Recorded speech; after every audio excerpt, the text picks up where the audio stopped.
Welcome to Nothing Is Real, a podcast about the Beatles. Everybody thinks they know the Beatles, but how much do we really know?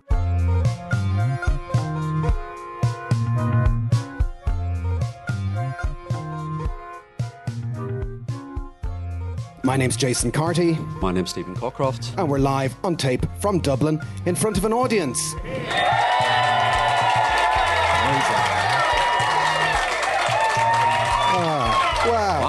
Wow. Amazing. Oh, wait, amazing. Where did they come from? I have no idea. For the second time. It's your living room. For the second time in the style of Cheers, we're live in front of a studio audience for the first time since the last time in November 2019.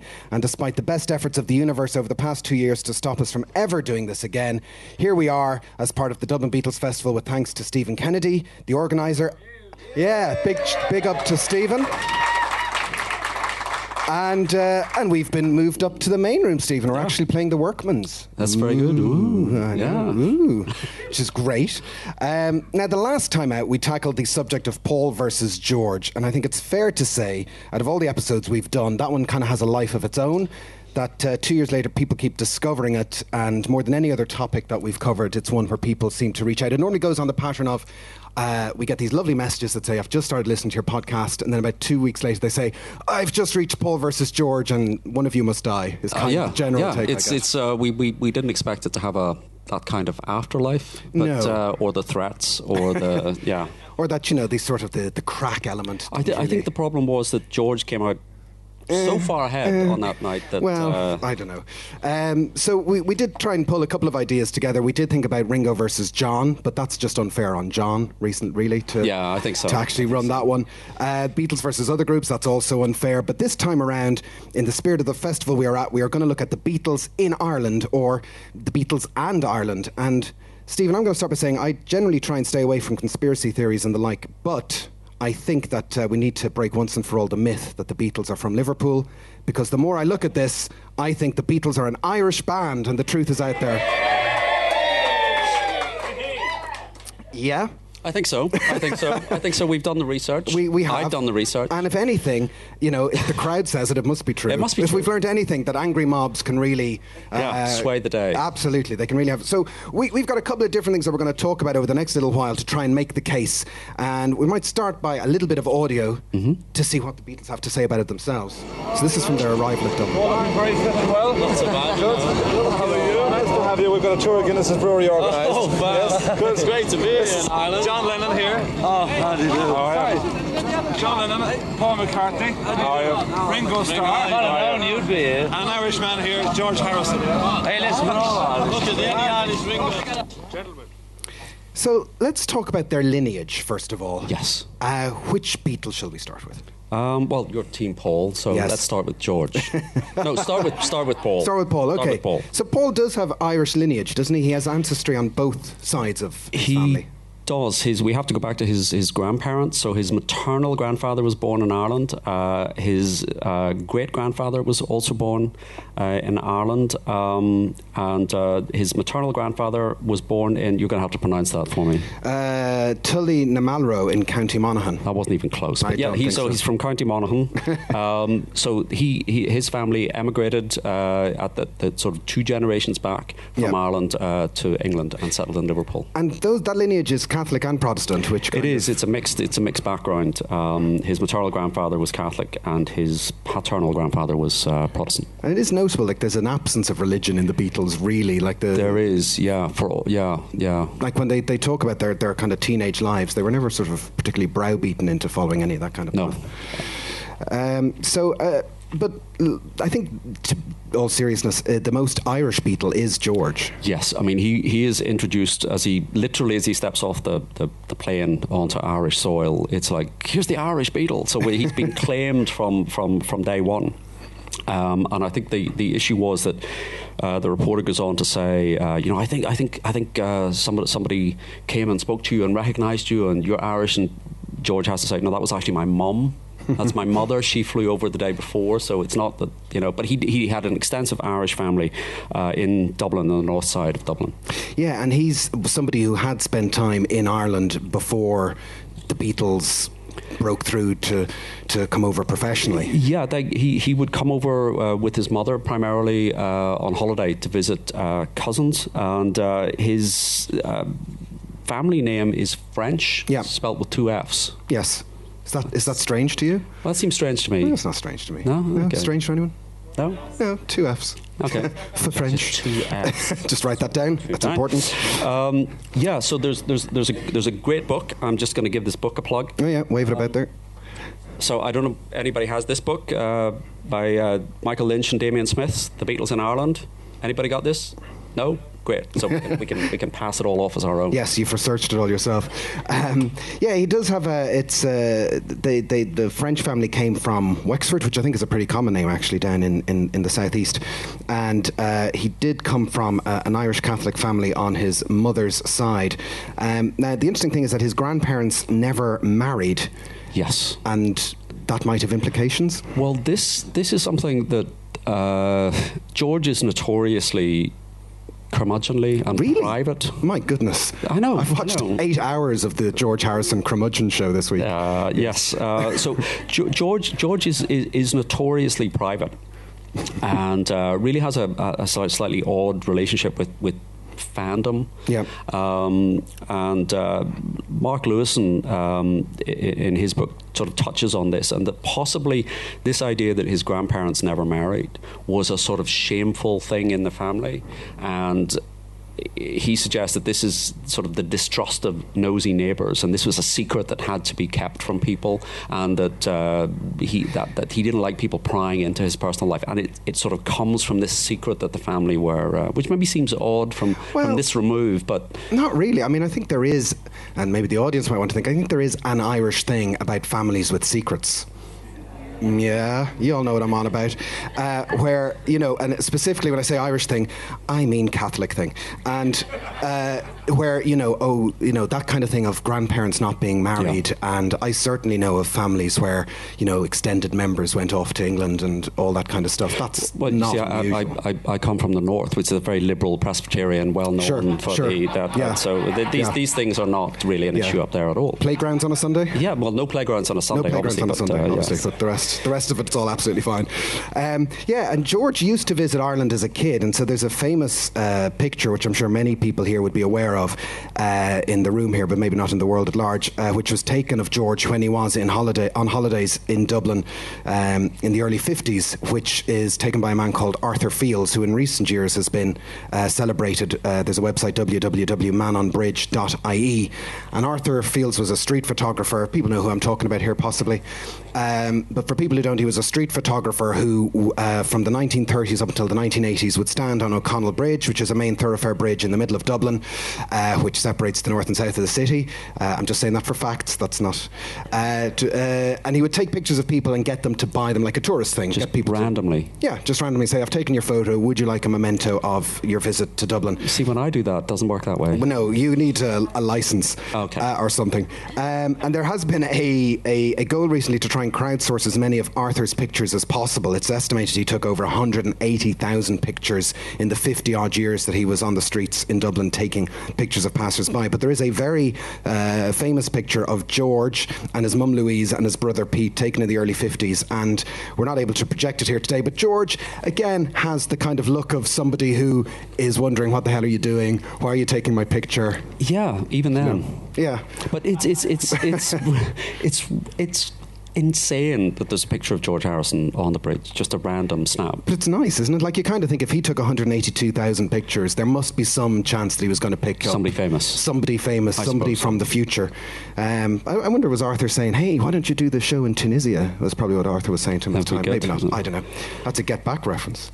Then we move on to John Lennon, who was never really totally sure of his Irish lineage. No, but he was the one that probably, despite being unsure, was most vocal in his claim to Irish lineage. So his father was a merchant seaman who claimed Irish descent, and I have a quote from John. He says, "I'm a quarter Irish, or half Irish, or something. And long before the Northern Irish trouble started, I told Yoko, that's where we're going to retire, and I took her to Ireland. We went around Ireland a bit, and we stayed in Ireland, and we've had a sort of second honeymoon there, so I was completely involved in Ireland. He was completely involved. Completely involved in Ireland. You know. So there is a sort of, can we mention Julia Lennon? Yeah. So John's mother, Julia, there was a bomb, an IRA bomb, on the 3rd of May 1939, where she worked as an usherette in the Trocadero Cinema in Liverpool, and she was caught up in that. So he was completely involved in Ireland. Completely involved. The least Irish Beatle is Richard Starkey, Ringo Starr. Yes. Who says he might, Mark Lewison has stated he might have some family that goes back to County Mayo, but that's about all we know. Except that Ringo was briefly resident in Dublin in 1963. Yeah, and that's a bit of foreshadowing. Maybe we'll come on to that in a moment. So if we were to organise the Beatles in Irishness, I think it goes George, Paul, John, Ringo. I think so. And that's how we should list them from now on, forevermore. Yes. The Fab Four, George, Paul, John and Ringo. It rolls off the tongue. Can we put that by decree? Everyone agreed? Yeah. Right, it's decided. Let's have another listen to the Beatles talking about their Irish backgrounds. About your Irish backgrounds. Yeah, I think we've all got a bit, except, Jaime on the Irish backgrounds we're on. There's an Irish background. I think I saw you being greeted by somebody outside. No, that was George. Me, that was me. Yeah.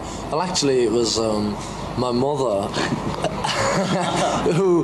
she came over here, because she's got hundreds of cousins and relatives over here, and then she hasn't seen us for weeks anyway because we've been away.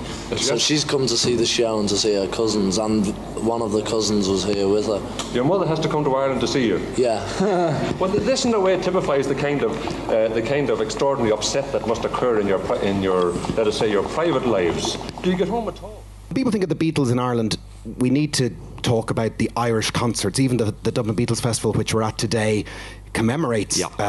It's usually on the anniversary of the Beatles' sole visit to Dublin, although they had 2 visits to Belfast, and we'll come back to that. But they first played on the island of Ireland on the 7th of November 1963, and that's a very well documented event. It is, but they nearly played in Drogheda first. Really? Yes. You haven't got the updated notes. I have not got the updated notes.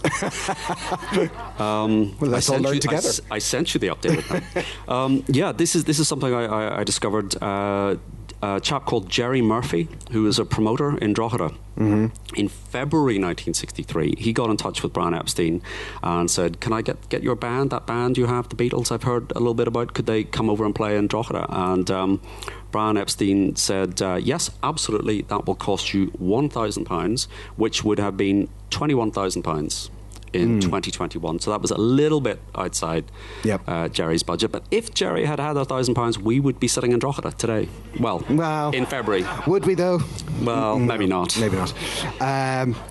So in the end, the Beatles did 2 concerts on the one day in Dublin's Adelphi Cinema, each one with a capacity crowd of 2,304 people. Anybody here today at that gig, by any chance?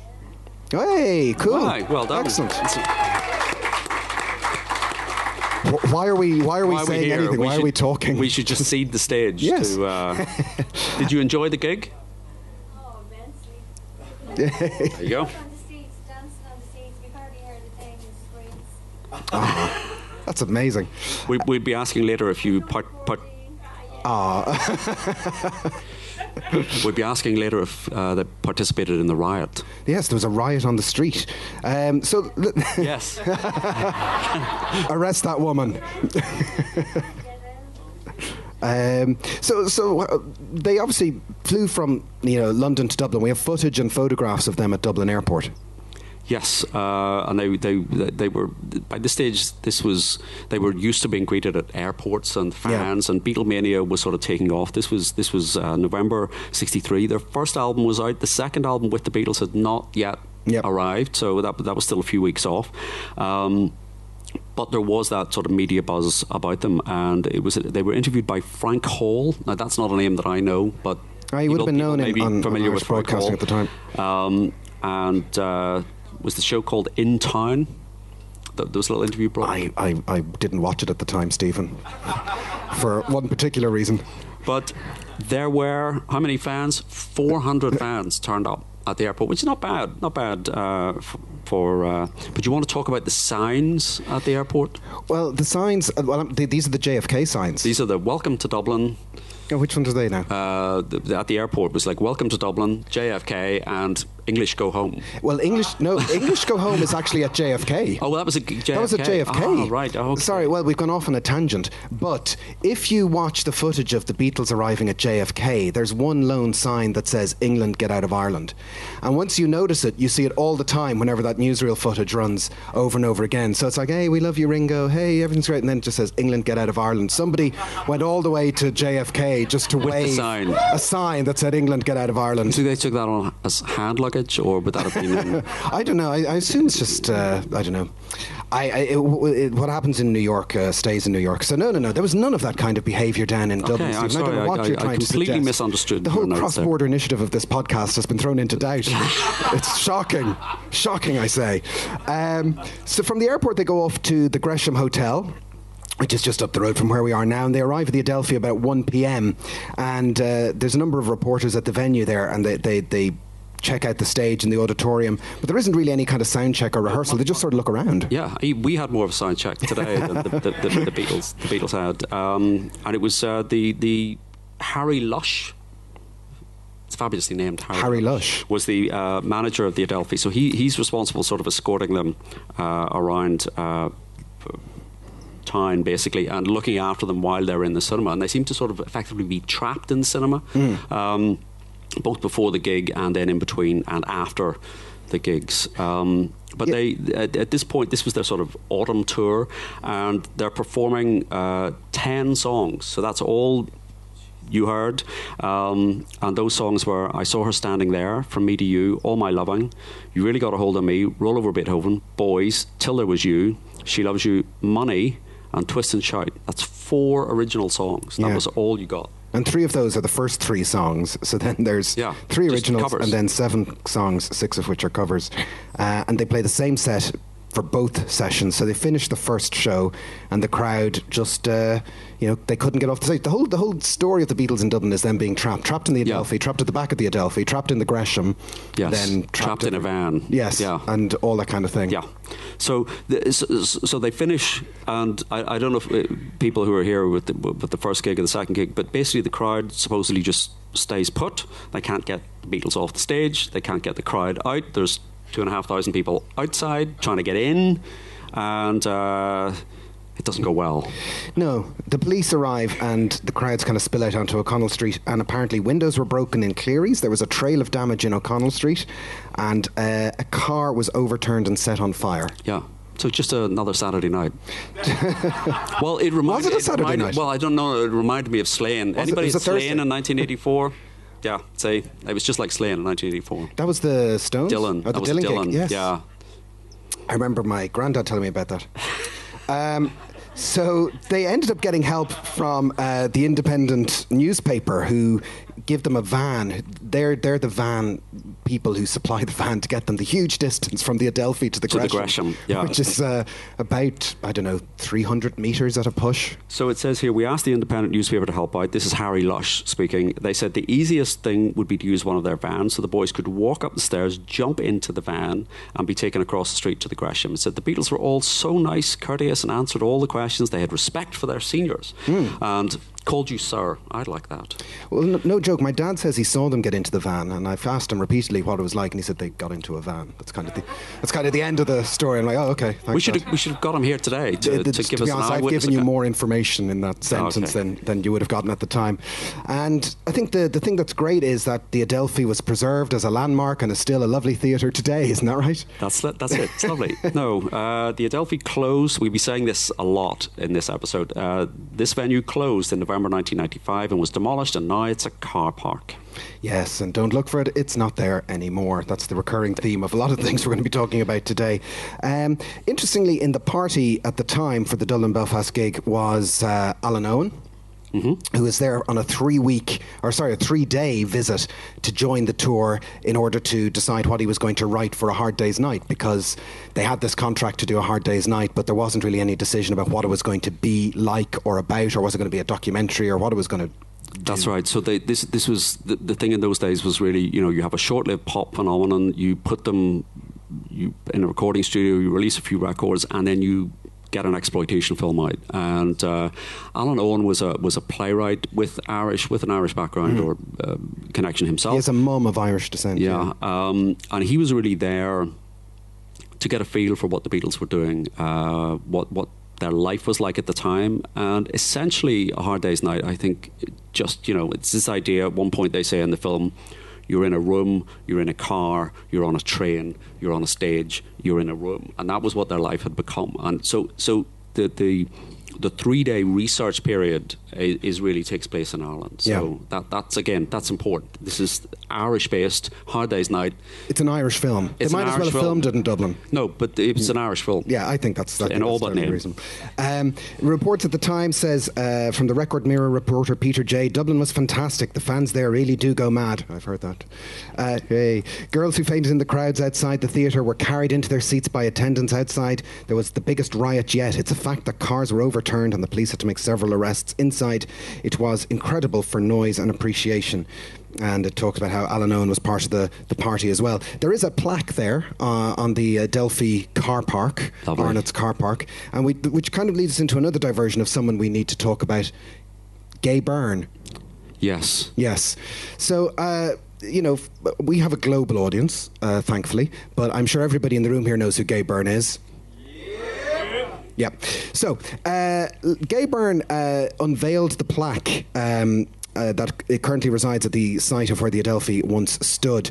And it's worth talking about Gay Byrne because he has certain claims to have been interactions with the Beatles that don't really stand up. So for people who don't know who Gay Byrne is, in 30 seconds, broadcast television came to Ireland in 1962. There was one channel, RTE, Radio Television, and there was a Saturday night talk show called The Late Late Show, hosted by Gay Byrne, which was a 2-hour free-for-all, which he hosted from 1962 until 1999. The closest thing to try and pick up somebody for kind of cultural appreciation, although he wasn't the exact same type of broadcaster, would be Johnny Carson. He was one of these people who just finagled his way into people's routines and lives, although he hosted his show for 7 years longer than Johnny Carson did. But in the early 60s, as well as being an Irish broadcaster, he would also commute over to the north of England to host a TV show on Granada Television, which was the North of England ITV franchise network that ran at the time from Monday to Friday. And he was one of the hosts of a show called Scene at 6:30, a 40-minute magazine show, which had a roster of presenters. I have a list here: Mike Scott, Peter Eckersley, James Murray, Brian Truman, Michael Parkinson, Bob Greaves, Chris Kelly, and Bill Grundy, he of the Sex Pistols. Go on, say a dirty word, Stephen. Bill Grundy. I'm not going to do that. What? I'm not going to do that. You rotter. Gay Byrne was also one of these rotating hosts of Scene at 6:30 on Granada TV, and the Beatles appeared on there numerous times: April 63, August 63, October and November 63, and in July and October 64. And there's a famous clip that people might have seen here, which is Gay Byrne being interviewing the Beatles with Ken Dodd. Which happens just after the Dublin gig. Was recorded on the 25th of the 11th, 63, and was broadcast thereafter, and they mimed 2 songs. But Gay Byrne's claim to fame is that Paul took him aside at this. Yes, so Paul takes Gay Byrne to one side and said, we think you're exactly the sort of person who should be our manager. Because Gay Byrne says this was long before Mr. Epstein was on the scene. So yes. it was in their very earliest days. They thought Gay Byrne is exactly the sort of person we should have managing our career. How different his career could have been. Well, I've seen Gay Byrne being interviewed and talking about this, and there's footage of him unveiling the plaque, and he tells the story, and he only unveiled the plaque shortly before his death, about 3 or 4 years ago. And this is when he reveals the story for the first time. I don't think it's mentioned before that. I think he has kind of traded on it before, but he says that McCartney said, please be our agent and get us some gigs and sort us out. This being in November 1963, which is hugely unlikely, is kind of the nice way to put it. I think the word you're looking for is it's not true. It's a total lie. So it's a complete fiction. Yes, it's a complete fiction. fiction. We can say that. We can say complete fiction. But wherever Epstein was already there. They were well established. They'd had hit records long before they appeared. They were being interviewed by Gay Byrne. Yeah, and I kind of went back to say, because the famous Some Other Guy footage that Granada filmed in August 1962. Gay Byrne was nowhere near that, so it's not even as if he was before. Confusing. He wasn't even mixing any of those things up. At different times, he has said it was Paul approached him, and it was John. So he seemed to have some difficulty telling them. Why did we even mention Gay Byrne at all? Oh, it was a complete sidetrack. But the interesting thing that you mentioned earlier on was that Ringo lived in Dublin in 1963, or did he? He did. He was a resident of Dublin. Okay, explain your workings. Okay, well, people seem to like legal diversions in these podcasts. You say that. Oh, you see? Oh my God! You see, it's not all about pop music; it's about the law, and it's. I'm worried about nothing as real as a Trojan horse for the law. I'm working on a spin-off podcast. On, yes. All you need is law. So this is a short, sort of 30-40 minute section called "The Mystery of Ringo Starr's Driving License." Yes. So I'm going to, by way of introduction, we'll go back to June 1963, specifically 11:45 in the morning on Seabank Road in Wallasey in Merseyside, following the Beatles' appearance at the Mersey Beat Showcase in the Tower Ballroom, New Brighton. What happened? Paul gets stopped for speeding. In a car, yes. Yes, in a car. In a car, not just for speeding generally. So there was a newspaper report at the time, and it said, James Paul McCartney, 21-year-old musician of 20 Forthland Road, Liverpool, was fined £25 and disqualified from driving for 12 months after he had admitted exceeding the speed limit along Seabank Road. Alderman W.O. Hanford, presiding, said, "It is time you were taught a lesson, Mr. McCartney." Yes. He was also fined £3 on 2 summonses for failing to produce his driving licence and his certificate of insurance within 5 days of being asked to do so. And the documents were not produced until the beginning of July, and when asked why he had not produced them before, McCartney said, "Been on tour." Yeah. So he is taken off the road. He's not allowed to drive. No, he's not allowed to drive, so he's being banned. And he does get a driver, and there's a whole separate spin-off conversation of, does that give him time to sit in the back of a car and write songs for the next couple of months? But then we cut forward to Ringo publishes his book, Photograph. Yes. I don't know if anybody has this book. Ringo published a book simply called Photograph. It was one of those very expensive books that the very nice people at Genesis, if they'd like to send us some free stuff. Very expensive books, but very nice books. And it's just a series of photographs that Ringo has taken, and for some reason he has taken a photograph of his driving license, his 1964 driving license. Now, I had bought the cheap version of the book. Yes. There's a cheap paperback version of the book, and I'd seen this, but I'd not particularly remarked upon it. But then, we happened to be chatting with Mark Lewison. We were chatting with Mark Lewison, who's been on the podcast, friend of the show. Well, this was a question he asked us when we were lucky enough to interview him, which was, hey guys, what do you know about Irish driving licenses? Yes. So I feel we provided some assistance, some research assistance to Mark Lewison. Well, we do. I suppose we did. Yeah. The issue is that Ringo has an Irish driver's license. He has an Irish driving license, and the date on that driving license is the 8th of November, 1963. So that is. Why, Stephen? That's the date that they were in Ireland. Yes. That's interesting. So, the mystery continues. And what address did he have on that? The address is, he was living at the time at number 2 Lower Hatch Street, Dublin. So we all remember when Ringo had his house in Hatch Street, which is across the road from the National Concert Hall. Yeah. Yes. Yeah? So, okay. Should we explain? Do you want to give a little bit of further legal background? I'd like we all want more legal information, don't we? So I'm going to talk to you now about the 1933 Road Traffic Act. Oh, Jesus. See, we have fans of the Road Traffic Act. The Road Traffic Act of 1933 governed the issuing of driving licences in Ireland until St. Patrick's Day in 1964. So the 16th of March 1964 was the last day that you could get a driving licence in Ireland without taking a test. So that meant that you could just ask for a You could driver's just rock license? up and you didn't have to take a test, which is presumably assisted St. Patrick in driving the snakes out of Ireland? No? Boo. Anyway, we'll cut that bit. So you just turn up, you filled out the form. You had to be resident in Ireland. Yeah. You just pay a fee and you could get a 1-year or a 5-year driving license. Now, if we look at this, we've done the research. If you look at this address, Lower Hat Street was the address of Starlight Artists, which was a booking agency run by a certain Paul Russell. Yep. He also had a London office in Covent Garden near Brian Epstein's London office. And Russell, at that time, was a reasonably high-profile person, and he was effectively the promoter of the Beatles concert. He was a successful promoter at the time, and I've asked people who knew Paul Russell at the time. He was a promoter. He was basically any kind of act that was being brought into Ireland, he was bringing them in himself. So he was the Beatles' effective promoter for the Dublin shows. He brought in people like Roy Orbison and the Springfields and all the rest. So can we assume that Ringo was sleeping, like on a cot bed in the office, or what was the? Well, I think, I'd hate to say, I'd hate to cast aspersions on Irish society at the time to suggest that anybody with the correct form and the correct address and the correct amount of money turning up at the correct office, whether or not it was signed by a guard, that's a police person, or not, could get a driver's license. But I'm going to say that's exactly what happened at the time. Yes.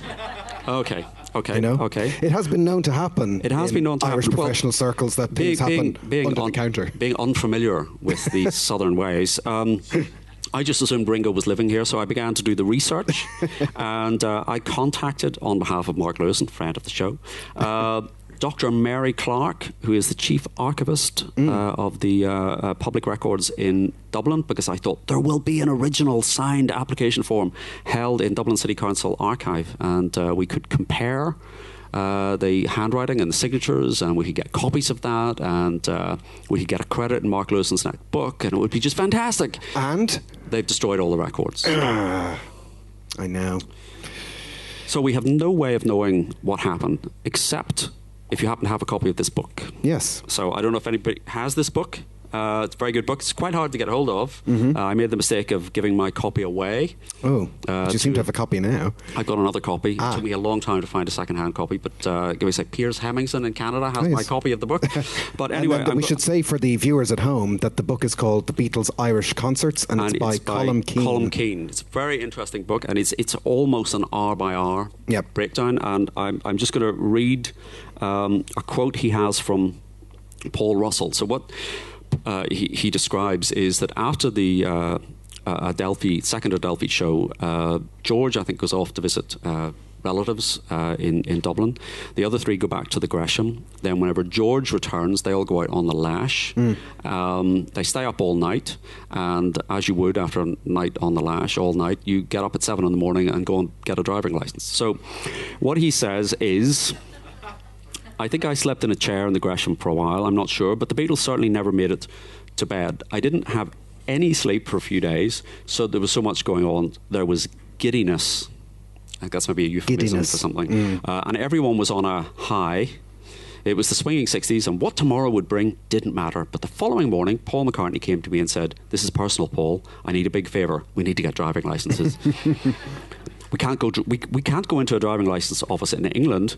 And Paul Russell says they couldn't go into one in England because they'd been mobbed and killed, not because Paul had been disqualified for speeding. The hysteria was at 110% over there, but not here. They didn't have licences, but they were good in England with Irish driving licences. It was 7 o'clock in the morning. I think they were still hungover from the night before.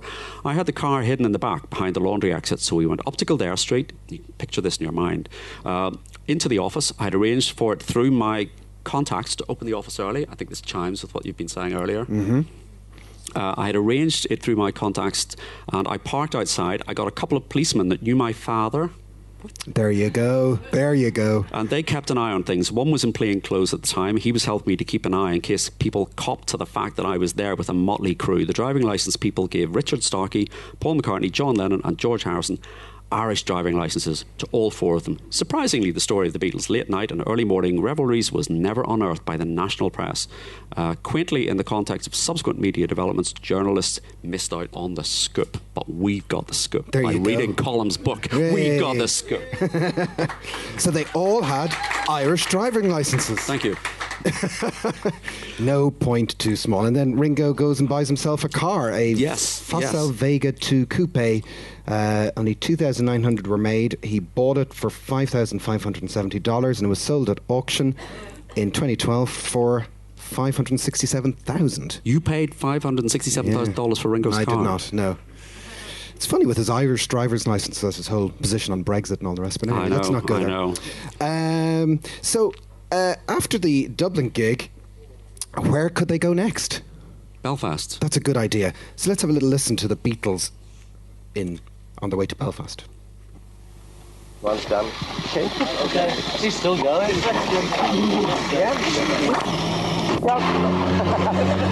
Watch out off the motor cars. Suicide. Yeah, anyway, that's the answer to the question. Yeah. It's very nice to be in Ireland, though. Both bits. Have you been in any way flattered by the hysterical reaction of teenagers? Yeah, very flattered. It's been great. It was marvellous last night. And we hope it'll be as good tonight.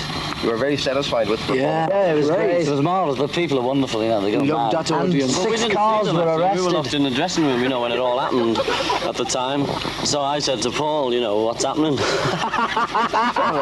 I love that. Well, boys, could I introduce you to my barber? Yeah, No, that ain't going to kill us at the gag. Do you know you look like Matt Monroe? yeah. Give us a Russia with love. Thanks, boys. Don't talk about Russia. Thank you very much. And could you sign 2 pictures for spastic kids, which were given to me this morning? Yeah. Before you go, I couldn't get a chance on there, right? Good work.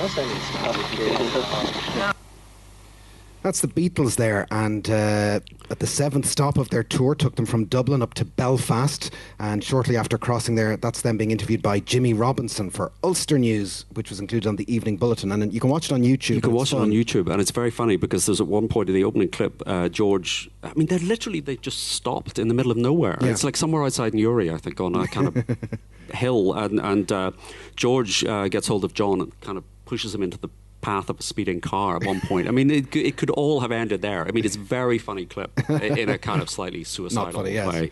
They arrive in Belfast about 2 o'clock. They do a little bit of work for the BBC, and they perform that evening at the Belfast's Ritz Cinema. Yeah, on Fisherwick Place. Don't look for it, it's not there. They're not there anymore either. Closed in 93 and demolished the following year. It's now a Jury's Hotel. I realised that stayed in that Jury's Hotel. Yeah, there isn't even a plaque. Oh, we got. I mean, I have graffitied stuff on the wall, but it's not there. They did the same 10-song set. Alan Owen was still there. Did they get driver's licenses? Well, I don't think they. I don't think we had driving licenses in Northern Ireland in 1963. I feel. Is there anything else to say about their first Belfast gig? No. Oh, okay. No. Moving swiftly on. The next sort of thing that we're going to talk about is A Hard Day's Night, because their Irish film. Their Irish film, written essentially as a story about their Irish touring days. Pretty much. But there's lots of odd, and I didn't really notice this when I watched it first, but when I watched it again about 10 years ago, I thought there is some odd little moments that there's some very odd little moments. So I mean, obviously, apart from the Beatles, the star of this film is Wilfrid Brambell. From Steptoe and Son. Everyone knows him. He's very clean. He's very clean. So Wilfrid Brambell, born in Dublin. Yes. And his father was a cashier at the Guinness Brewery, and his mother was a former opera singer. But essentially, he was at that point famous for being the dirty old man in Steptoe and Son. Yeah. He was 13 years older than Harry H. Corbett, who was playing his son. So that's the only that was the age difference.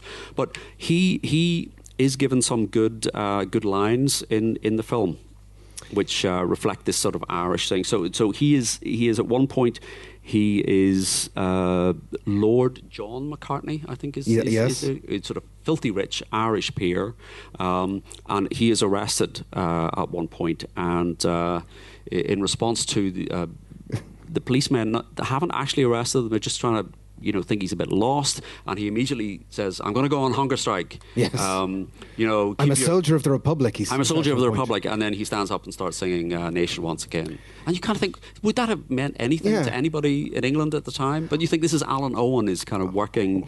Well, I know we don't have some kind of historian here like Dermot Ferreter, but this is a kind of a very sort of pre-Troubles kind of Irish republicanism that presents. But yeah, when you realise that A Nation Once Again gets sung in the middle of A Hard Day's Night, that's a bit odd. It's a little bit odd. It's a little bit odd. And then in the middle of... actually, didn't Wilfrid Brambell have a single? He did have a single. Do we have that with us? We do actually have this with us. Now, when did he put this single out? This was put out in 1971. Okay. It's called Time Marches On. Do we need to listen to all of it? I'll let you decide. This is Wilfrid Brambell's 1971 single, Time Marches On.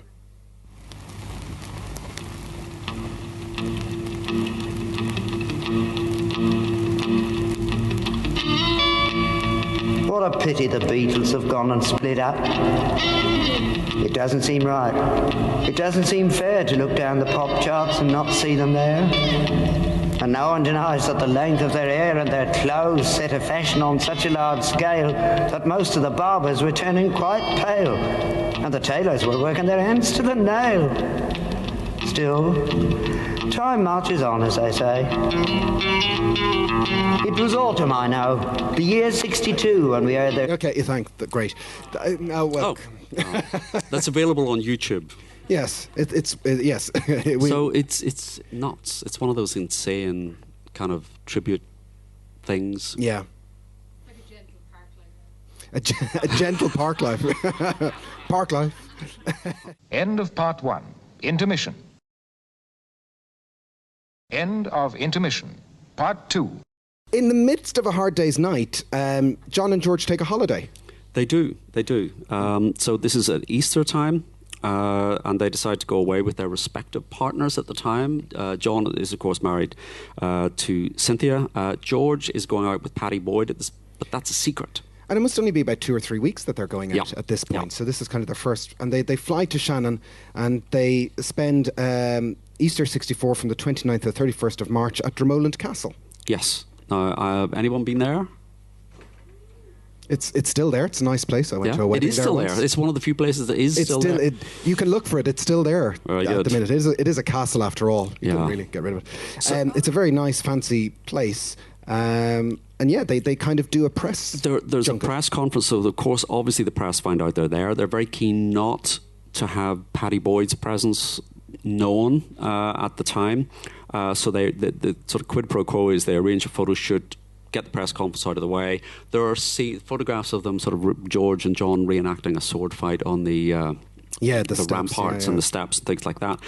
And there's a little clip again on YouTube, broadcast 30th of March 1964, and it gives the impression that it's just George and John are there. But on the way home, just holidaying in their suits. In their suits. Yes.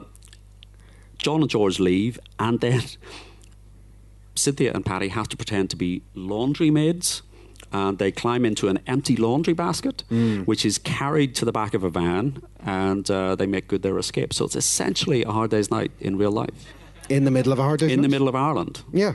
Well, gosh, the connections are just... Yeah, it's irrefutable. Everywhere you look. If we skip forward then in time, the next time they're on the island of Ireland is a second round of gigs in Belfast, which is the 2nd of November 1964. And they never play Dublin again. But they just repeat that. Which? They never play Dublin again. They never play Dublin again, yes. But they play Belfast. They play Belfast many times. Is that what you want me to say? Many times. I know. And there's a couple of really interesting things about the second Belfast gig, which, as I said, is the 2nd of November 64. It was supposed to have been a rest day, and it was being kept clear for a particular reason, wasn't it? It was. So this day was when the Royal Variety performance in London was due to be held that day. And Brian Epstein always held on to the idea that he would get them back on the Royal Variety show again. So they'd done that in 63. 64 comes around. He's deliberately kept this date, but they won't do it. They absolutely say, no, we're not doing it. Yeah, Lennon vowed to say he would never play it again. And it does create a what if, because I think the Royal Variety show that they did do had such power that I think if they had done it again, it would have diluted that. It just wouldn't have been the same. I think so. Yeah. But this seems to have been something that was asked year after year. Yeah. Constantly, they were being asked to do this. So instead, what happened was that a couple of local promoters in Belfast, Trevor Kane, and George Connell, who they had primarily been involved up to that point, I think, with boxing. George Connell in particular, people like Rinty Monaghan and those sorts of boxers, he promoted them. But they got in touch. They realised there was a date missing. Arthur Howes, who was the English promoter, worked with Kane and Connell, and they made an offer. And what they said was, well, twofold. One is about the money. The Beatles were offered £850 each to come to Belfast for the day. That is equivalent to £17,500. Yep. It's almost as much as we're getting today. But the big draw, I think, was they said to Brian Epstein, we have an 8,000 seat venue in the King's Hall in Belfast. Again, if anyone has been in the King's Hall for concerts in the past, again, don't look for it, it's not there. The front of it's still there, but the hall isn't there. So they were basically at this time playing 2,500, 3,000 seat cinemas and theatres and things. So this was going to be the biggest venue that they had ever played up to this point. And it is still the biggest venue they ever played in the UK and Ireland. So they did two shows of 18,000. That's 16,000 people. 16,000 people saw them across the course of the day. The tickets were £1, which is the equivalent to about £20 today, which is that's a bargain. You pay £20 to see the Beatles. Yeah. So they fly over for the day. They arrive at Aldergrove, which is now Belfast International Airport. It's the usual sort of fans at the airport and signs, etc., etc. Trevor Kane, as I say, Trevor Kane unfortunately passed away last year, but I was fortunate enough to meet him and speak to him a year or two ago, and he has had a fantastic scrapbook and photographs. And Trevor Kane himself was a bit of a George Martin character, very kind of good-looking matinee type. But he was driving a Mark 10 Jaguar, so he put them in the back of the car. I mean, all four of them were crammed into this car, and he takes them, said, straight to the venue, and from the moment they arrived, they were locked inside. And said there was no luxury about the place. The room that they were in was a place that we used to hire ice skates. So a few journalists got to meet them, but they didn't hold a press conference. Very few people who met them face to face. They just flew into Belfast and flew out as quickly as they could. So this is very much a last minute, squeezed into the tour event. The one thing that is quite funny about the thing is, he said there were over 1,000 autograph books that people had left to be signed. So they're stuck in this room and they're just signing autograph books. But the King's Hall is owned by the Royal Ulster Agricultural Society, things like the Balmoral Show and big agricultural. And they have a visitor's book, and they said, would the Beatles sign this? And they had left this book, which has been signed by presidents and kings and queens and stars and cows. And they lost the book. They couldn't find this book with all of these, going back 100 years. And eventually they found it under all of these other autograph books. So they would just sign the books and throw the books in the corner, and they just signed this beautiful big book and just threw it into the corner as well. So it was retrieved. The concerts that they were doing the songs they were doing a year later: Twist and Shout, Money, Can't Buy Me Love, Things We Said Today, Happy Just to Dance With You, Should Have Known Better, If I Fell, I Want to Be Your Man, Hard Day's Night, and Long Tall Sally. So now you're getting 7 original songs. 3 covers. The gross adjusted for modern figures is about 330,000 for that one evening's work. Was what they made. The next morning, the papers were a bit restrained, saying, "Oh, Beatlemania is on the wane, maybe," but the Beatles are all right themselves. No hooliganism, of course. Well, it's Belfast. Exactly. I think it's probably more reflective of the fact that it was all quite last minute. And they didn't get out of the venue, essentially. And if you think about what could have been, if you were on the Royal Variety performance that night, there was a Brian Epstein connection because Cilla Black was on the bill. You had other people like Morecambe Wise, Gracie Fields, Jimmy Tarbuck, school friend of the Beatles, the Cliff in the Shadows, Bob Newhart, interestingly, was on the Royal Variety performance 1964, Tommy Cooper, The Bachelors, and a few others as well. So Yeah, they shouldn't. They made the right call. They made the right call. They made the right call. And that was their last performance on the island of Ireland. Yes. But it wasn't their last appearance or in person on the island of Ireland, because now we get into the wonderful tale of Dorinish, which we touched upon before, if anyone's listened to our episodes on Revolution. That, Does anybody listen to the podcast? It was a cheap shot to get a cheer. I just wanted to check. I'm that kind of guy. So we touched briefly on this. So we moved to 1968, and this is a story about John Lennon has bought Ireland. Yes. He is bought in 1967 for £1,700. He bought the island of Dorinish, which is in County Mayo Bay. Has anybody been to Dorinish? No? No, there's a guy that I work with was touring around Ireland last year, and he and his wife got on a little boat and sailed around Dorinish. So and it's still there. Islands tend to do that. Yes. And it was owned by Yoko until 1984. It was. So essentially what happened was Alistair Taylor, who is a sort of Mr. Fix-It character in the Beatles orbit at the time, just gets a call from John and says, I want an island. Go and buy me an island. And he had some criteria where it has to be no more than 2 hours away from London. What? Okay, Isle of Dogs. Yeah. Isle of Wight. So Alistair Taylor sees this newspaper advert for an island off Ireland, and he sees this at the last minute, and he has to literally get on a plane to get to Westport because there's a public auction. And he rings ahead, and they say, well, we only take cash. This is the west of Ireland. We only take cash. Oh, yeah. So he kind of thinks, I don't have cash. The Beatles don't have cash. They don't carry cash. So there's a lot of kind of scurrying around, and he gets on a plane, literally with a big bag full of cash, goes to Westport, outbids all the locals. I imagine that was... They were delighted with that. They were delighted about that. Yeah. And he buys this island, sight unseen. Now, at this point, the Beatles are also seriously considering buying islands in Greece. And you think, well, why buy an island in Greece when you could have Dornish?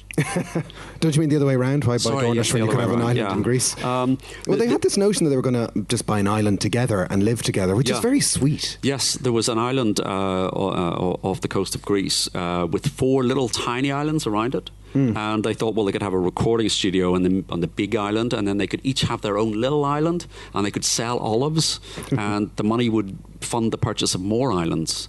But the British government at that time wouldn't let you take any sterling out of the country, so Dornish it was. Just like now. No olive trees on Dornish, I think. He's got this island, 1967. He's still married to Cynthia at this point, and he does go and visit the island in 1967. So that's really his first trip to Dornish. And he comes, and a local chap called, a local boat builder called Paddy Quinn takes him out to Dornish on the day. He doesn't know who he's... who John Lennon is. Yep. He knows it's some strange person in an Afghan coat, which makes it sound like he's just come from the Sgt. Pepper, launch party shoot. And he actually says, it was only afterwards I discovered it was John Lennon. As far as I was concerned, he was a customer. Beatlemania and the swinging 60s had not quite reached the west of Ireland. Still hasn't, I think. But, hey. So he says, I find him very practical and businesslike. He was completely in command of himself and interested in the logistics and cost of building a house on the island. He was worried about further erosion on the island. He was concerned that something should be done to prevent it. He was very courteous, and it was all going very well, except Paddy's dog Sandy mistook the Afghan coat for some kind of other dog and got quite aggressive, apparently. Well, there are plans that went up for auction for a house that was supposed to be built on Dornish. Yes. So from this period, there are architectural drawings and plans and planning permission, all drawn up. And but as a first step, he then got Paddy Quinn to build a raft and floated a gypsy caravan across to the island as a first step. Of course. As That sounds very, very, very comfortable. So if we then skip ahead to the 21st of June, 1968, and this is John and George are in the studio in London. They're putting the finishing touches to Revolution 1, which will appear on the White Album. There's overdubbing brass and trumpets and things like that. And George plays a lead guitar part. So essentially on that day, 7 stereo mixes were made. A lot of work was put into this, and but this mix was eventually discarded and wouldn't be used on the album. But the key thing is, on that night, George takes an acetate away of this mix to listen to at home. The next day, he flies Or to John Ireland. takes the acetate, yeah. Yeah. And he flies on the 23rd of June 1968, which is the second visit. And this time, he's basically about a month into his relationship with Yoko Ono, roughly speaking. And they visit Mayo. They visit the Great Southern Hotel in Mulranny, which is these days called the Mulranny Park Hotel, which we've talked about before. And he spends one night on the island with Yoko in the Gypsy Caravan. Yes, but the weather gets bad, and the novelty wears off pretty quick. and so the helicopter flies them back to the hotel, and they land, and one of the locals makes a comment about Yoko. I don't know what this means. Do I have to read this? You're going to have to read this out because it's completely out of context. Her skirt was so short you could see Lewisburg between her legs.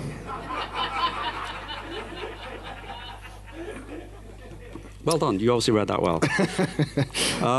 So the press turn up at the hotel, naturally. Yes. And start. The big questions of the day is, where's your wife? Who is this that you're with? He very reticent. They don't really engage with the press at all. But they do engage with the hotel staff. They get on great guns with the hotel staff. Yes. And there's a report at the time that says... the staff organised a concert in the hotel, and compared by Tony Chambers. I don't know who Tony Chambers. There was the Chambers brothers who were performers at that time, and I subsequently found out they went off to England and played the circuit up until the 21st century, as far as I know. Tony Chambers was comparing, and it was the Malloy brothers. No? Or the Malloy brothers, the Malloy brothers are the group who actually went off to England to work. Dominic Grady, who gave a selection on the bagpipes. There you go. Miss Peggy Jennings, the hotel receptionist. We'll come back to Peggy Jennings in a second. She gave an exhibition of Irish dancing, and items were also contributed by the hotel staff. Mr. Lennon and his group were very much impressed by the singing of Danny Boy, The Rose of Tralee by Mrs. Larry McGovern of Newport. Nice. Mrs. Larry McGovern. And then later, Mr. Lennon played a tape recording of Revolution, which was just about to be released. So you can imagine they've had an evening of bagpipes, Irish dancing, and then John says, "Do you want to hear the new song? Yeah. Talking about a revolution." But this was the first time that this recording had been aired in public. And it was the last time. Yeah, it's lost to time. It is a lost mix. So the people who were there on that night heard this song for the first time. No one else ever heard it. Acetates, by their very nature, sort of degrade. So this must have made a huge impression. I mean, if we were there, you'd be thinking, this is fantastic. Well, we've got 2 accounts that we can dip into. Let's hear them. Let's hear them. I'm reading these, am I? I think you better. It was sort of top secret, recalls Johnny Carroll, former head chef at the hotel. A few of us knew he was coming, but we couldn't let it get out. I think it was shortly after the thing they did in bed together. No, it wasn't. No, it wasn't. That was a follow-up the year later. They came over with an entourage of about 15 or 16. I think there were 7. Yes. A lot of them you wouldn't necessarily like to be associated with. They'd be up in the morning having champagne royales and the like. They were messy, and by the looks of them, I'd say they were on the how do you do. On the other hand, according to Johnny, Lennon was an exceptional gentleman who was nothing but gracious in his dealings.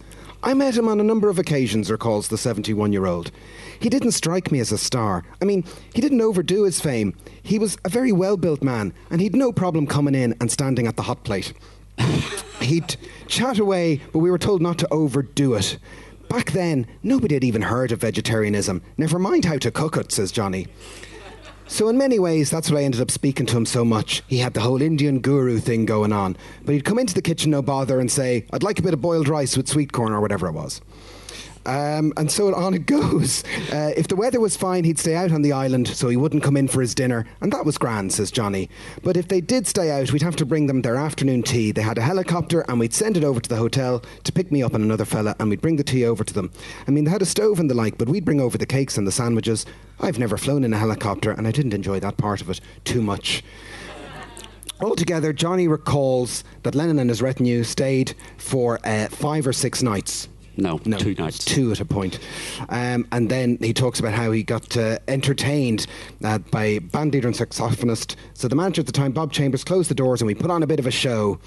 He got up and did his bit in the Siege of Ennis or whatever. And he enjoyed it. It was very amicable. And I have to say, so was she, although she was quieter.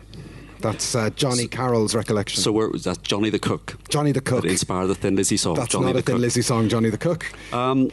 So we're picturing John and Yoko doing the Siege of Ennis in a hotel, and so Johnny mentions the Irish dancing, and we have another recounting of the visit. Arguably, I think we can say that Johnny the Cook's memory was a little bit. Well, here off. we go. He wasn't quite remembering things, but we have another person. So if you remember Ms. Jennings, the Irish dancing receptionist, yes, she's Bridie. given us an account. Bridie. So Bridie decided to write a letter to Yoko in 2017, which was published in the Sunday Independent, Ireland's Sunday Independent at the time.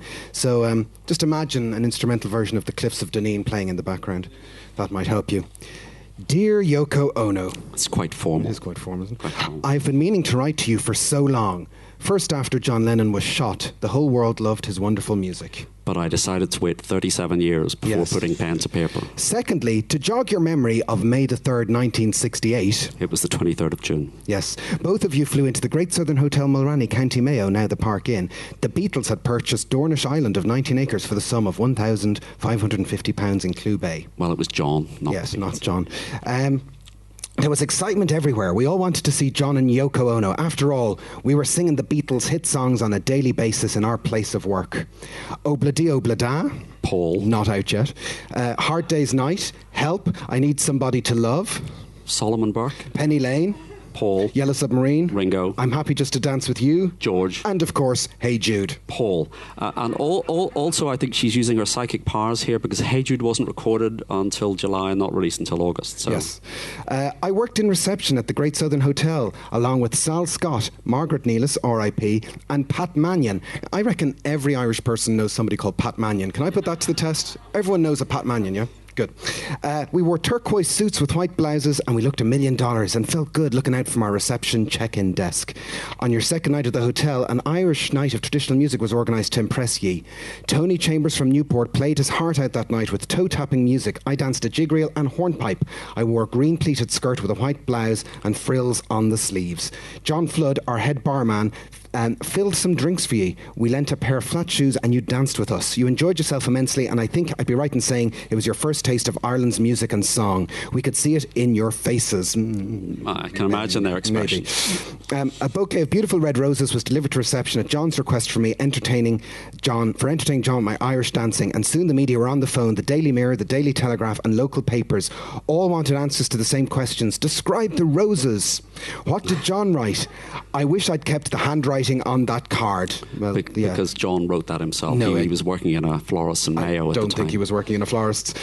A few years ago, I visited John's Imagine project in the Strawberry Beds. Sorry. What? Sorry. That's the Strawberry Beds. I've had to explain to Stephen that this is part of Dublin, Stephen. Strawberry Beds is part of Dublin. I think this lady means Strawberry Fields in Central Park, New York City. Strawberry Beds forever. Yes. I sat on one of the benches looking up at the apartment where you and John lived prior to his assassination. This is not a great letter. Blind, but I sang again to myself, She Loves You, Yeah, Yeah, Yeah, and I was 22 again and back in Mulranny, reminiscing about the time in my life and how lucky I was to have met John Lennon and yourself in person and learned so many of the Beatles songs. Every time I hear John Lennon singing Imagine, a tear comes to my eye as he was so special, and then I sing Let It Be. Oh dear. Thanks for the memories. And that's a letter from Bridie, which is very nice. Very good. If you can't afford the island, you can possibly afford the receipt for the island, because that came up for sale. That's the best thing that you could buy. So in 2008, John Lennon's signed receipt for the purchase at auction of Dornish Island, dated the 5th of May 1967, signed by John Lennon and Mark paid, plus 2 architectural drawings, 11 other drawings, plans for the island's construction. He had plans to build a recording studio and house. So I'm thinking, was it John signed the receipt, or would it have been Alistair Taylor? Probably Alistair Taylor, yeah. Yeah, so, well, I'm glad I didn't bid on that. Eventually gives Dornish, the hippies take over Dornish, and then the building's burned down and Yoko just sells it off. That was the end of that. There is some suggestion, I mean, I've read this online, so must be correct, that in the year 1980, immediately prior to his death, he was looking at the possibility of reactivating the planning permission. And if you remember the Starting Over video, it does feature a little sort of cottage on an island, and so they did have notions of retiring to Irish island, retiring to Ireland. Now, Stephen, we're having a grand old time today. I know everyone's looking at the clock, and we probably need to bring it into land. But there does come a point in every young man's podcast where you have to wonder, where is Donovan in all of this? Where is Donovan? Where is Donovan? I mean, we rarely get through anything about the Beatles without Donovan. There is a Donovan Ireland Beatles connection. Is there? There is. Wow. It's that Sunshine Life for Me, Sailor A. Raymond from the Ringo album. And Donovan's involved how? He wrote it. Did he? He played every instrument. No, this is a song that George wrote with Donovan's help. Yeah. Obviously. Yeah. He taught him. Yeah, he taught him how to do it. So George contributes this to Ringo's album in 1973, but it goes back to 1971, and in March 1971, the High Court rules in favour of Paul McCartney against the other 3 Beatles. Boo. Boo. And Apple is then placed into receivership. George is very distressed at this. He takes time out and he goes to Castle Martin in County Kildare over the Easter holidays with Donovan. And he's there. They write this song, and in his autobiography, I Mean Mine, George recalls composing the melody on an open-tuned guitar and adds that he wrote it like an old Irish, I'm underlining Irish, folk song, a bit like country music. There you go. Donovan helped out with the lyrics, and the rest is history. The rest is history. And that's why we're here today talking about it. Now, we can't talk about the Beatles and Ireland without discussing the singles, the 1972 songs that dare not be mentioned. But I just throw my notes over here. I'll have to go and retrieve those. What, you don't want to talk about Give Ireland Back to the Irish and Sunday, Bloody Sunday, and The Look of the Irish, which I know you've made a medley of. I've made a dance remix. Yeah, there's that song plus Wings' debut single, Give Ireland Back to the Irish. And there is an interesting John and Paul connection that John and Paul meet up in January 1972 in New York City to try and patch things sort it all out. Yeah. They do, and this is there is a sense.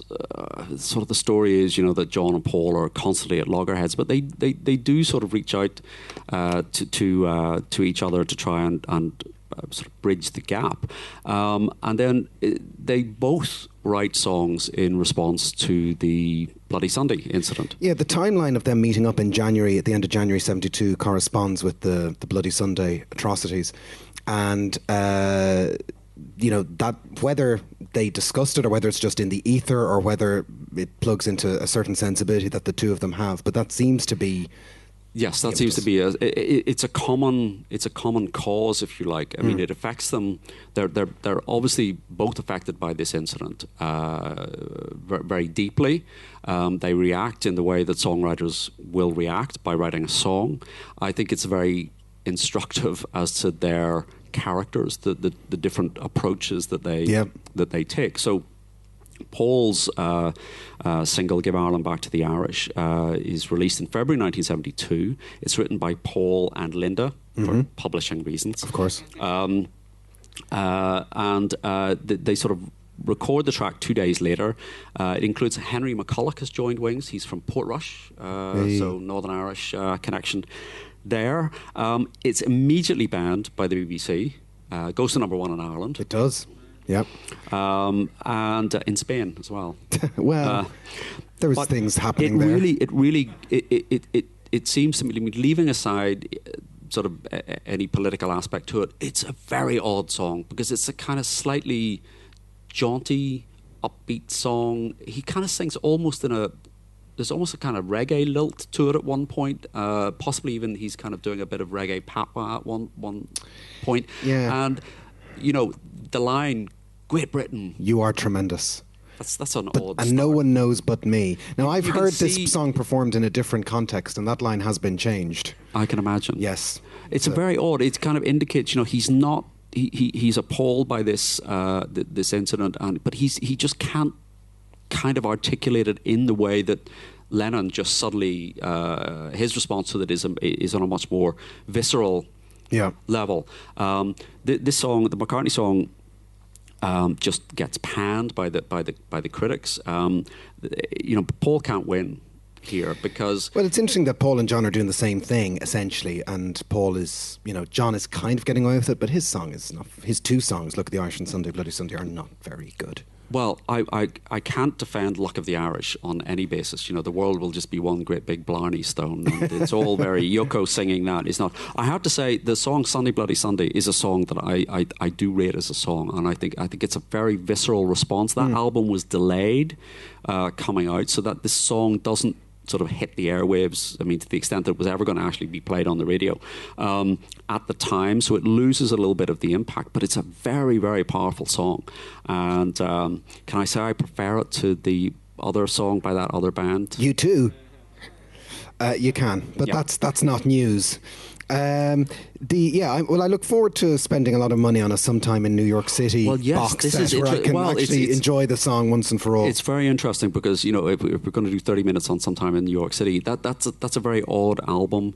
And whenever they came up with the Give Me Some Truth box, they picked Angela. Yes. So not the song that was the single with the word that we can't say, not the Irish protest song. They went with Angela, which is a song about sort of Black Lives Matter, civil rights. And I thought that's an interesting sort of lead into a recasting of that album, but that's hopefully out next year. Hopefully out next year. And John had form. He did take part in a protest for Irish Republican causes in London on the 11th of August 1971 before he left for the US, one of his last UK Yes, and he did. They were doing these sort of little pop-up concerts in New York where they were turning up with acoustic guitars and singing for various causes and rights. And he did appear outside British Airways offices in New York on a protest as well. So it's something that certainly at the time he felt very strongly about. But this was a time when he was feeling very strongly about a lot of things that he subsequently didn't pushed to one side. There, in the intervening years, the main connection with the Beatles have been solo concerts. We had Ringo and his all-star band on the 20th of August 1998 at the old Point Depot. Anyone there? Yeah, I was there. I wish I had mobile phone footage of that gig because I can barely remember bits and pieces of it. You had to remind me that Jack Bruce was in his all-star band at the time, which I'd forgotten. I have to say, apart from the original lineup with sort of Billy Preston and Dr. John and members of the band, this is the best lineup as far as I'm concerned. So you had Jack Bruce, you had Gary Brooker from Procol Harum, Simon Kirke from Free. It was great. Frampton, Peter Frampton, Sgt. Pepper's. Peter Frampton. From the Sgt. Pepper movie, Peter Frampton. And that's Ringo's only Irish gig. As far as I know, that's his only Irish gig. I saw that gig. I went across to Shepherd's Bush the next week, and they could not give tickets away. It was just not selling at all. And as for Paul, he took until 2003 before he played an Irish gig. Never played in Northern Ireland. Why would that be? I wonder. I don't know. You'd think people would have forgotten. People would have short memories for any 1972 singles from Wings. But he has played 3 times in Ireland. May 2003. Anyone there? Yeah, me too. That was my first Paul gig. It was pretty wild. 20th of December 2009 in the Point Depot again. Yeah. And 2010 in the RDS outside. Yes. Well, you say 3 times, but he's actually played here 4 times. He's played 4 times. Yeah. Well, was anybody at his gig in Vickers Street, compared by Gay Byrne in 2019? I have here. Yeah. What does it say on your piece of paper? It says the gig held at Vickers Street in the Irish capital has been set up to raise money for the homeless in Ireland. It's been nearly a decade since the Beatle legend last took to the stage in the Emerald Isle. Who writes this stuff? McCartney was inspired to take part after a plaque was unveiled in Dublin by Gay Byrne, commemorating they're playing at Adelphi Vicar Street owner Harry Crosby decided to send McCartney a photo of the plaque alongside the suggestion he come and perform at his venue soon. He came back to me and said Vicar Street is top of the list for his next concert. Yeah. Crosby told the Sunday World. Even so, it was only after a chance meeting between Crosby and Stella McCartney that the plan came together. I met Stella at a party at our artist friend's London home. He mixes in those circles. Yes. We discussed the Beatles' connection with Dublin and the homeless situation in Ireland, and Paul doing a gig at Vicar Street. No tickets will be sold. McCartney won't be the only big name in attendance, but Gay Byrne will be there. So Gay Byrne and Paul McCartney at Vicar Street in 2019. Yeah, it never happened. Never happened. Never had any hope of happening. So that's the end It's of a that. lovely story. It is. I think we're overdue another Irish Paul gig. So, Stephen, we're near the end now. So many wonderful memories have been evoked through today's episode. And as I said, we're getting near the end. Let's leave people on a high. What's the last big Irish Beatles interaction? Big Irish What have you got there for me? Just check your piece of paper there. My notes. That would be Paul McCartney's wedding. To Heather Mills in County Monaghan on June the 11th, 2002, which is a location he chose because his mother had been born in County Monaghan. His mother, he chose this because his mother had been born in County Monaghan. This is Castle Leslie. This is a sort of upmarket wedding venue and hotel. It was a big secret. Nobody knew until the kind of one of the scions of the family trotted down to the pub and gave a press conference saying, "Don't tell anybody, but they're happening next Tuesday, but I'm not allowed to tell anybody." And then the press descended on the wedding. And they went back the year after for their honeymoon. Stayed in the castle, went down to the local pub, didn't buy anybody a drink. That was definitely Paul. Definitely Paul. Definitely Paul. So I think, with my eye on the clock over here, I think we've made a pretty overwhelming case that the Beatles are Irish, but I think we need to put it to the audience for maybe a final vote. So we're going to ask the question, are the Beatles from Ireland or are they from Liverpool? All those in favour of Ireland say aye. Aye! All those in favour of Liverpool say aye. Well, that's conclusive definitive, proof. Absolutely conclusive. I don't think there's anything else that needs to be said. I don't think so. And with that in mind, I think we need to wrap things up. I think so. You said, yes, well, I'm looking at the clock. There's a clock over there. We said 40 minutes and here we are. Here we are, still going. This is the magic. There's a couple of people we need to thank. I want to thank Stephen Kennedy for obviously running this entire festival, which is great.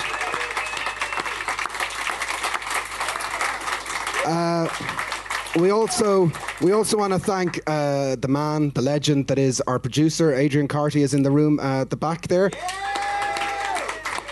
So thank you very much, Ado.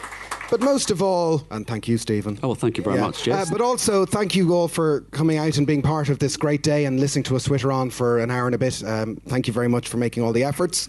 So give yourselves a big round of applause. And on the off chance we're putting this out at Christmas, can you all shout on the count of three a big happy Christmas to everyone at home? 1, 2, 3. Happy Christmas! We want to send you back to all the Irish Beatles records. Yeah, we do. Yeah. All those Irish Beatles records and books. And books. And all of them. And we're available in all the usual places. www.nothingisrealpod.com, the Twitter @BeatlesPod, the Nothing Is Real Facebook group that you run all the time, Instagram and all the rest. But thank you everybody for joining us today. I'm Jason Carty. I'm Stephen Cockcroft. And this has been Nothing Is Real. Thanks for being here.